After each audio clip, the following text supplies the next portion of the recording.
Kecil lagi main, ketika dia sedih ditanya, ya Aba Umair, ma fa'alan nughair, kenapa, ada apa dengan burung kecilmu? Kata anak kecil ini kan didatangi oleh Rasulullah SAW. Ketika Rasulullah SAW datang kepada orang sepuh, ada yang sepuh misalnya, orang sepuh ini hanya tukang batu, tapi Rasulullah menghormatinya dengan mencium tangannya, karena tangannya udah tua tapi dipakai untuk mencari rezeki yang halal. Artinya seorang Rasul dengan derajat tertinggi pun masih bisa mengalah, masih bisa mendengarkan juga pendapat sahabatnya. Perjanjian Hudaybiyah contohnya, perjanjian pada beberapa peristiwa Rasulullah mengalah pada sahabatnya, bukan mengalah tapi yang namanya ingin mempersatukan semuanya. Iya.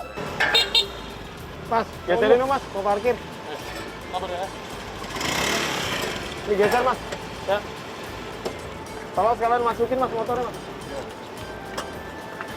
Cepet dikit mas, mau meeting saya. Ya sabar mas. Ya cepet. Nah gitu ya Ustadz Blangkonya, dan jamaah di rumah harus tahu juga nih. Nah buat yang susah mengalah, ingat kita mengalah itu bukan berarti kalah, dan kita mengalah kenapa? Karena kita mencari ridho Allah. Kenapa mencari ridho Allah? Karena orang yang diridhoi Allah insya Allah akan tenang hidupnya gitu ya. Jadi bukan karena kita kalah gitu. Ini lagi kerjain. Kerja lu kan parkir. Berarti, waduh, ada Astagfirullah. apa itu? Parkir yang benar. Parkir yang benar. Spion gua. Lagi berantem ya? Ya mas, spion gua pecah gitu.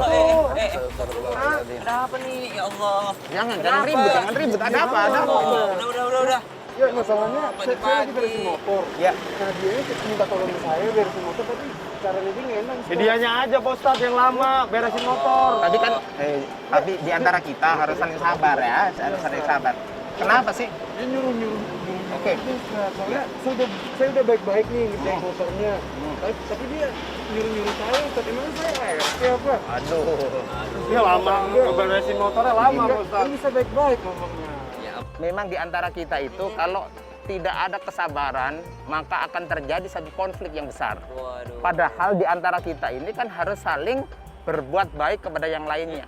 Apalagi tadi si bapak ini kan sudah membantunya. Harusnya si mas ini juga harus punya kelegowoan. Jadi intinya sabar Ustadz ya. Ya, harus sabar. Jadi gitu, brother. Masih Jadi ini juga. nanti kita kan bisa diperbaiki lagi. Dan jangan sampai ada perselisihan. Di dunia ini kita punya satu musuh saja itu sudah paling banyak. Tapi punya 1000 kawan masih sedikit. Makanya hidup di dunia harus selalu saling memberikan satu apa?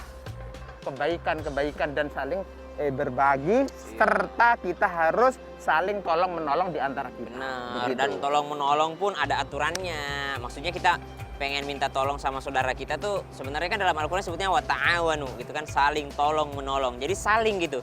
Orang yang butuh pertolongan tuh minta tolongnya dengan cara ya selayaknya orang yang butuh pertolongan, bukan orang yang menyuruh gitu. Kalau menyuruh kan hanya Allah yang berhak menyuruh hambanya gitu, karena kita menyembah kepada Allah Subhanahu wa taala. Tapi konsep kita sesama manusia adalah tolong menolong, ta'awun gitu, ta'awanu, tidak ada saling merugikan di dalamnya.